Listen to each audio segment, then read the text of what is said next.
Okay, Algebra 2 skills. Number 2, adding and subtracting complex numbers. So what in the world is a complex number?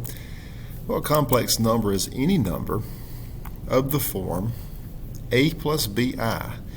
And a and b are real numbers. So real numbers are all the numbers you've studied up to this point. They include positives and negatives and decimals and fractions and square roots and pi and all kinds of great numbers.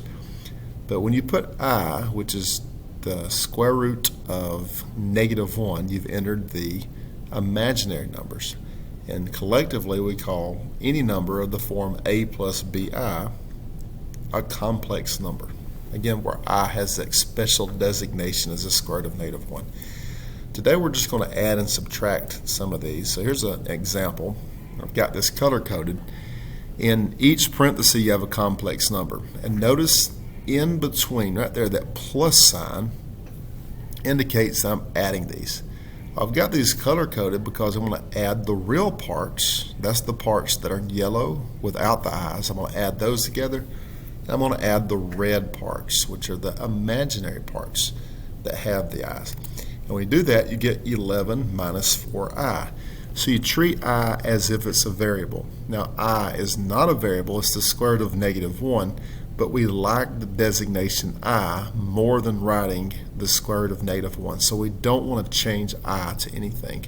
So it's quite simple here. You just simply combine like terms. When you're subtracting, it's a little bit more difficult. What I would recommend you do is take the middle sign, change it to a positive, and in so doing, you can notice the coloring in red there, you're going to change each sign in the parentheses after that minus. So in effect, just like with polynomials, you're distributing a -1. So that minus became that plus, that 6 became negative, that negative became positive. And then you add as we did before. So 2 plus 7i. Okay, again, adding the real parts and the imaginary parts. One more quick example, a little bit more complicated. You've got more going on here. Just a quick thing here. Notice that the minus does change the signs, so that -8 became positive, that positive became negative, but the negative does not go beyond that parenthesis. Okay, any parentheses after a plus sign are going to stay as they are. At this point, you would just gather the real parts. There's 2, 8 plus 9 is 17, and then you would gather the imaginary parts. -2 minus 3 is -5i, minus 6 more would be -11i.